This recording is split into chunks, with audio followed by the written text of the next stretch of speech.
Iceland's 8 hours? I don't know.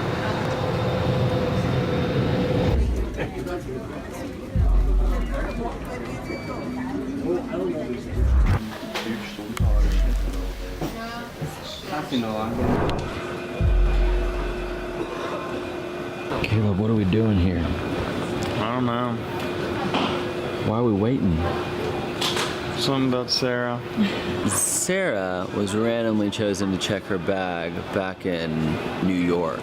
Sarah has nightmares about airlines losing her checked bag.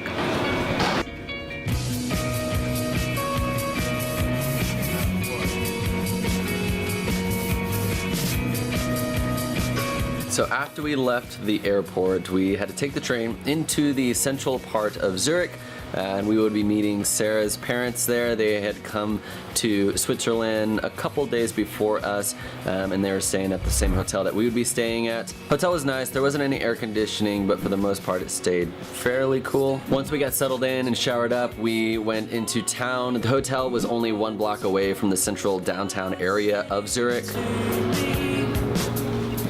And so we walked around for a little while until we found something to eat, which ended up being this little kebab place where we had some curry and chicken and lamb kebabs and french fries. Just wafting it in.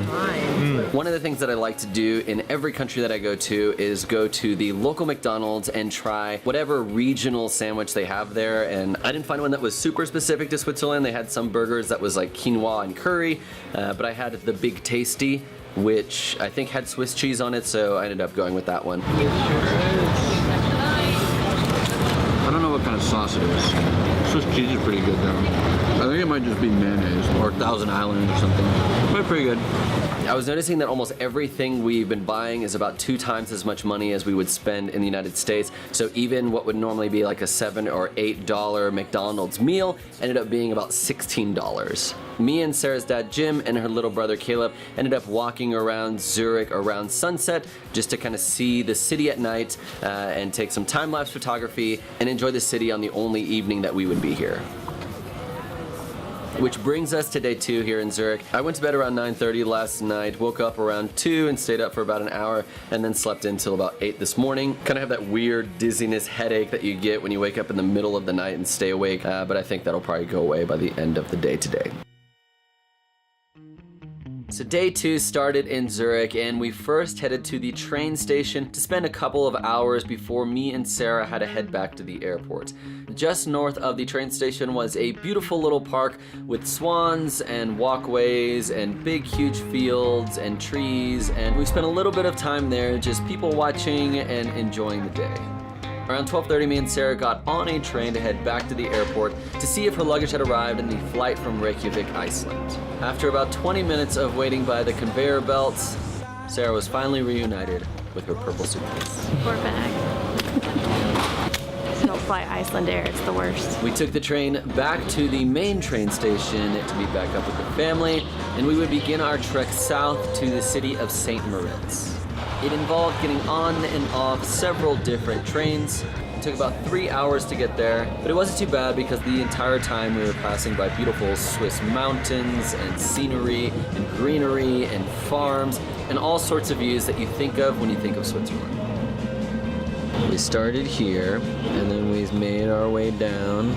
Then we went through this long tunnel, and then we're coming on through here, and we're almost to St. Moritz. St. Moritz is a huge ski town. They actually hosted the Winter Olympics a couple times, but being that it wasn't really ski season at the moment, the city was fairly empty. What are we looking for, Jim? Hauser. Hauser? Oh, is this it?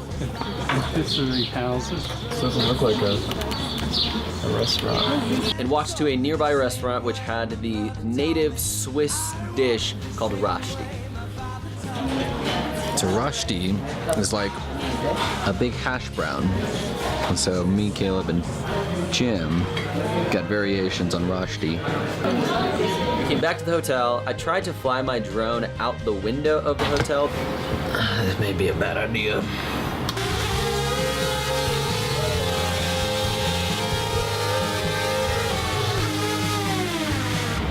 The anti-collision stuff. Didn't want to let it go out the window. I decided that probably wasn't the best idea. We relaxed for the rest of the evening, and that brings us to day 3. Or is it day 2? For its second full day, maybe? I guess it was a full day when we flew in. I don't know.